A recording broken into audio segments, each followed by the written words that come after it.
अध्यक्षीय वक्तव्य के लिए प्रोफेसर शिवराज सिंह जी को आमंत्रित करती हूँ, लेकिन उससे पहले प्रोफेसर बेचैन का मैं परिचय आपके साथ साझा करना चाहती हूँ। मुझे लगता है कि मेरे सभी विद्यार्थी उनके नाम से परिचित होंगे। परिचित है ना? और उनकी आत्मकथा को भी सभी पढ़ रहे हैं, बहुत गंभीरता से उस पर चिंतन, मनन, विचार विमर्श कर रहे हैं।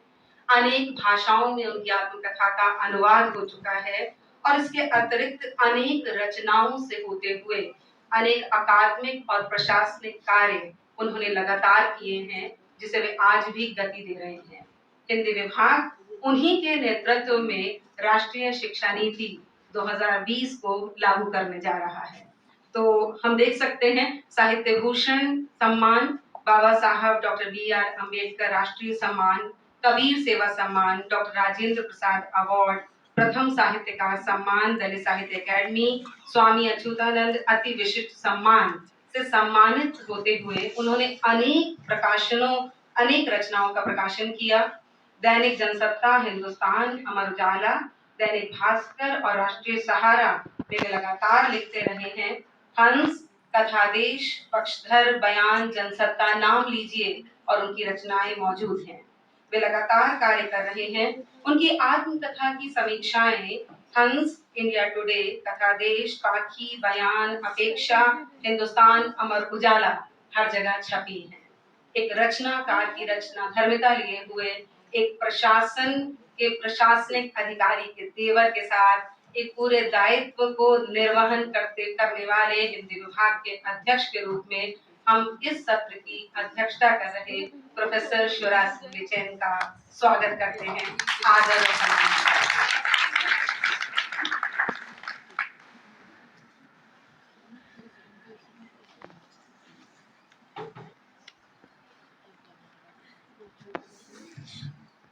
सबसे पहले तो मैं इस महाविद्यालय की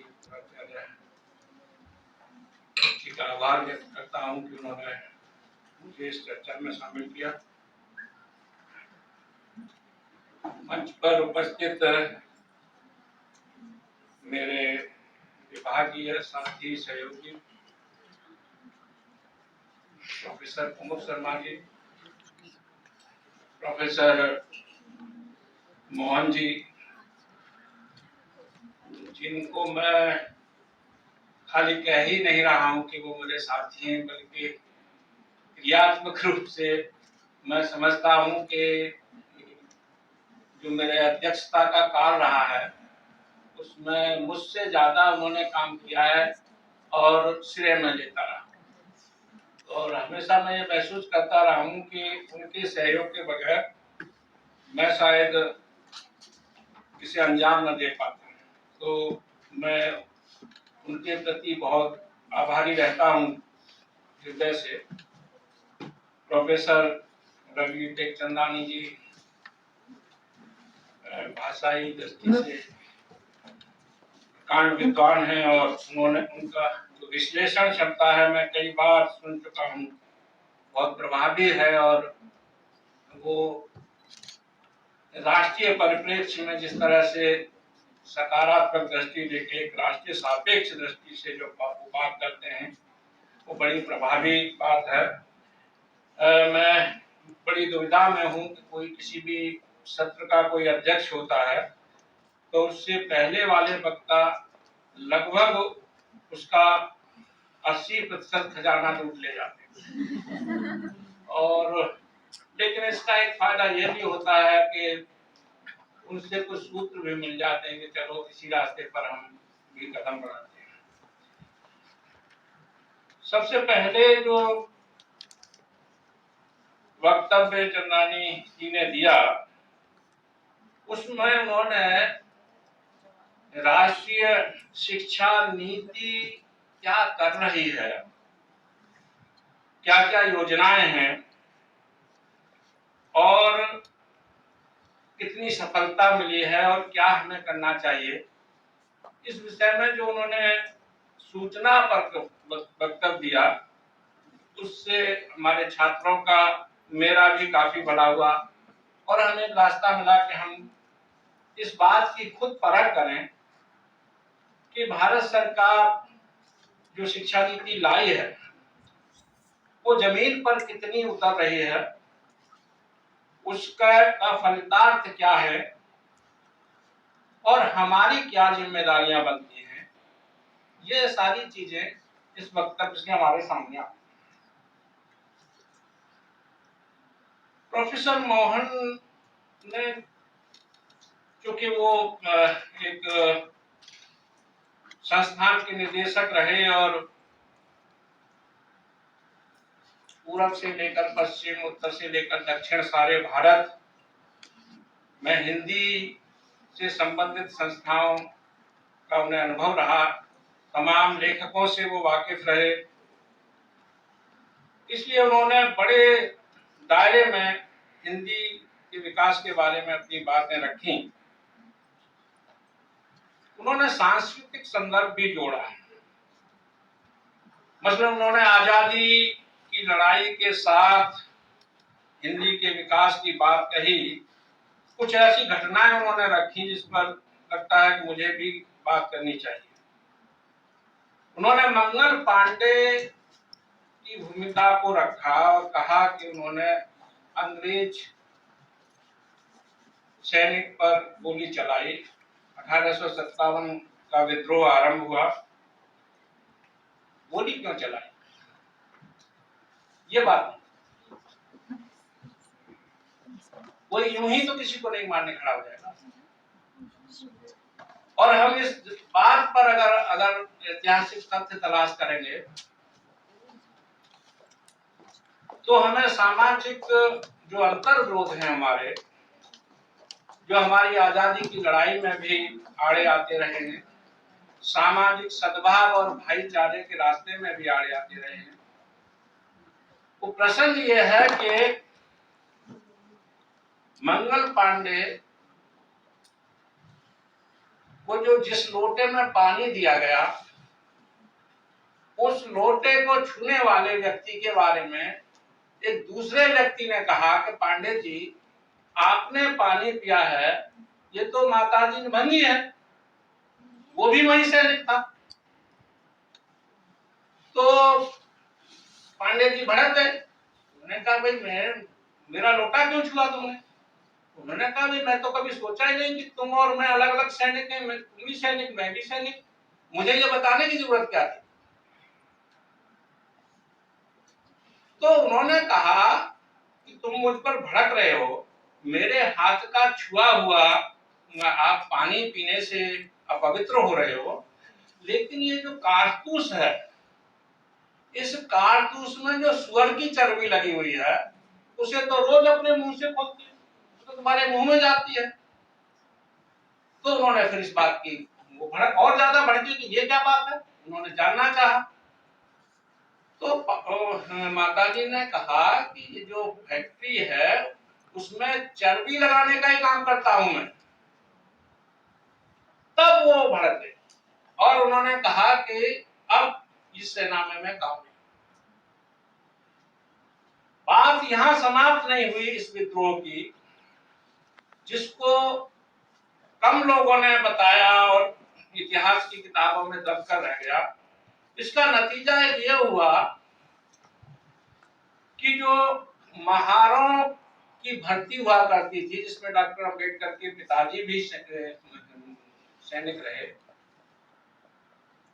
सूबेदार थे, वो महारों की भर्ती रोक दी गई। ये दबाव बनाया गया ब्रिटिश सरकार पर कि अगर इसमें अछूत शामिल होंगे तो हम काम नहीं करेंगे, और महारों की भर्ती रोक दी गई। उस रुकी हुई भर्ती में एक सैनिक निकले थे, गोपाल बुबा बलंकर। ये मराठी के पहले कवि और पहले पत्रकार कहे जाते हैं। इन्होंने एक पुस्तक लिखी, विटाल विध्वंसक। विटाल कहते हैं अस्पृश्यता, अस्पृश्यता का नाश करने वाली। उस किताब में इन्होंने भर्ती को दोबारा शुरू करो, ये मांग प्रमुखता से उठाई।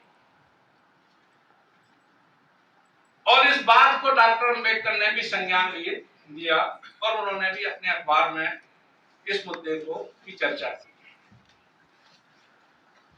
ये प्रश्न मैं इसलिए उठा रहा हूं कि हम जब आजादी की बात करते हैं तो सामाजिक जो विषमताएं हैं उनको अगर नजरअंदाज करते हैं तो आजादी बहुत सीमित हो जाती है। इसलिए यह बहुत आवश्यक है हम बड़े संदर्भ में इसको सोचें। अब बात आई हिंदी के विस्तार की। सरकार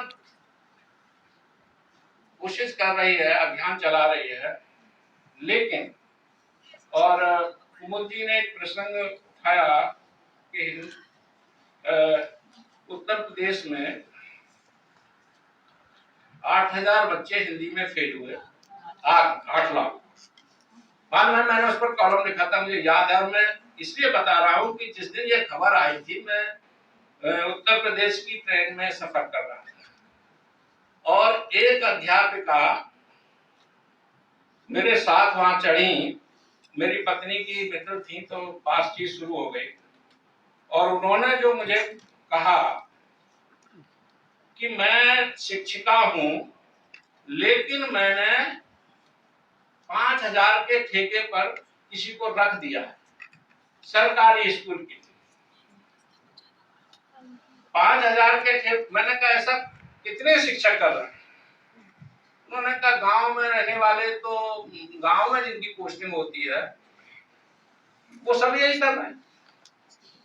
तो जब और हिंदी की शिक्षिका जब वो हिंदी पढ़ा ही नहीं रहे तो हिंदी में फेल तो होंगे। हमने कहा कि आप क्यों नहीं जाती है वहां? तो वो कहती हैं कि चूंकि गांव में अंग्रेजी स्कूल नहीं है तो मैं अपने बच्चे कहां पढ़ाऊं। अब मुझे अंग्रेजी में अपने बच्चे शहर में पढ़ाने तो मैं तो शहर में ही रहूंगा। अब वो बड़े प्यार से बड़ी अपनी इस मतलब अन्याय को मुझे सुना रही थी और मुझे बेहद गुस्सा आ रहा था और मुझे लग रहा था कि मुझे बस चले तो मैं चाटा इनको मार दूं। और मैंने कहा अब बात बंद कर दीजिए, मैं आपसे ज्यादा बात नहीं कर पाऊंगा। तो स्थिति यह है, हम मातृभाषाओं की बात करते हैं लेकिन उसके पीछे ये जो व्यावसायिकता है या जो हिंदी या दूसरी भारतीय भाषाओं की विडंबना है उसे समझने की जरूरत है। संविधान सभा की बात हो रही थी और 8वीं सूची में हिंदी और भारतीय भाषाओं को शामिल करने की जो बात है जी, डॉक्टर अम्बेडकर ड्राफ्टिंग कमेटी के चेयरमैन थे, सब लोग जानते हैं। वो भारतीय भाषाओं के बहुत पक्ष में थे, लेकिन 1927 में एक बयान दिया था उन्होंने कि अंग्रेजी जो है शेरनी का दूध है और जो अंग्रेजी पढ़ता है वो शेर की तरह दहाड़ता है। उन्होंने कहा भारत के सारे नेता जो आजादी की लड़ाई का नेतृत्व कर रहे हैं वो सब अंग्रेजी पढ़ने के बाद दहाड़ रहे हैं। तो डॉक्टर अम्बेडकर से पूछा गया कि फिर आप कैसे भारतीय भाषाओं का पक्ष ले सकते हैं? उन्होंने कहा कि मैं यही कहना चाहता हूं कि भारतीय जो भाषाएं हैं उन्हें शेरनी बनना होगा, वो दूसरी शेरनी के दूध से काम नहीं चलेगा। हमें अपने बच्चों को अपनी शेरनी का दूध पिलाना है। तो वो शेरनी कैसे बनेगी? तो उन्होंने कहा कि जिस तरह से यूरोप में अंग्रेजी के माध्यम से अनियंत्रित इतिहास, सत्ताओं के वो कैसे अनियंत्रित थी सत्ताएं, नियंत्रण में नहीं थी, कैसे राजशाही चल रही थी, क्यों वहां क्रांतियां हुई, क्यों बदलाव हुए, ये चीज अगर आपकी भाषा में नहीं मिलेगी बच्चों को, तो वो दूसरी भाषा की तरफ भागेंगे। तो आपके पास आपकी भाषा में सच्चा इतिहास आना चाहिए, आपकी भाषा में संस्कृति आनी चाहिए, आपकी भाषा में संवेदना आनी चाहिए, आपकी भाषा में आपकी लोक कथाएं आनी चाहिए। यानी आपकी भाषा में अगर समृद्धि होगी, समृद्ध होगी, तो फिर उसे ग्रहण करेंगे और लोग इस लायक बनेंगे। तो इसलिए मेरा कहना यह है कि और वो एक माध्यम से नहीं होगा, उसको साहित्य भी चाहिए, उसको शिक्षा भाषा भी सीखनी है, उसको कला भी चाहिए, उसको मीडिया भी चाहिए। आप आज देखिए कि हिंदी का जो सिनेमा है, सैकड़ों करोड़ की उसकी आय हो रही है हिंदी के माध्यम से, और दुनिया में हिंदी को फैलाने में मीडिया ने जितना योगदान दिया है उतना और किसी ने नहीं दिया। तो आज जो हमारे सामने राजनीतिक दृष्टि से भी आप देखिए, हिंदी साधे सब सदर बिन हिंदी नहीं छोड़ी, यानी हिंदी सबको साधनी पड़ रही है। यानी आज हमारे प्रधानमंत्री जो गुजराती हैं वो प्रभावी हिंदी में बोलते हैं तो उसका असर ज्यादा पड़ता है, और हर नेता को ये मजबूरी बनती जा रही है कि वो हिंदी में संबोधन करे, क्योंकि हिंदी 50% से अधिक लोगों की तो मातृभाषा है। तो इस दृष्टि से इतना बड़ा देश और इतनी बड़ी भाषा, उसके लिए हम अगर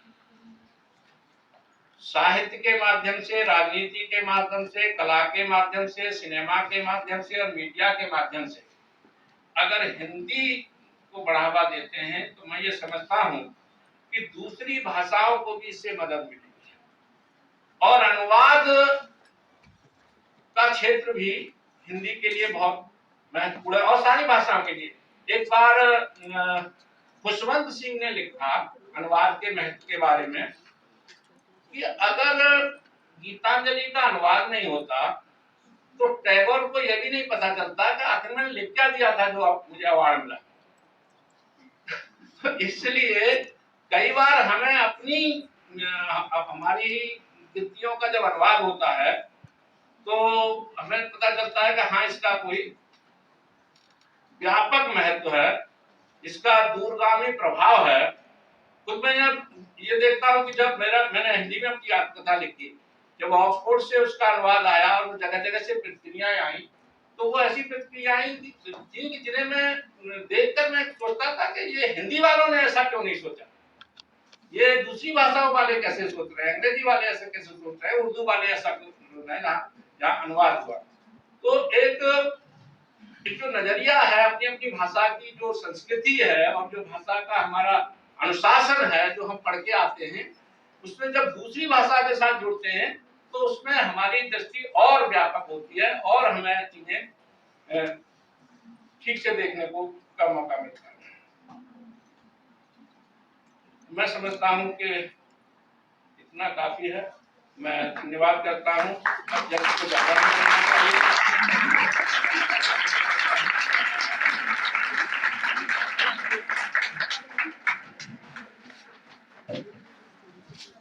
अध्यक्ष द्वारा बात रखने के बाद बहुत कुछ कहने के लिए नहीं रहता, पर 2-3 बातें बहुत महत्वपूर्ण है जिसकी तरफ संकेत करना चाहिए, करना जरूरी है, विशेषकर छात्रों के लिए। हम सर ने अपनी बात करते हुए B.R. अम्बेडकर जी का जिक्र किया, जिन्होंने अंग्रेजी को अगर शेरनी का दूध कहा तो एक संकेतार्थ ये भी दिया कि भारतीय भाषाओं को भी उसी तरह सशक्त बनना होगा। हम शब्दों को जब कंटेक्स्ट के साथ, संदर्भ के साथ और संदर्भ से काट कर पढ़ते हैं तो वे अपना अर्थ बदल देते हैं।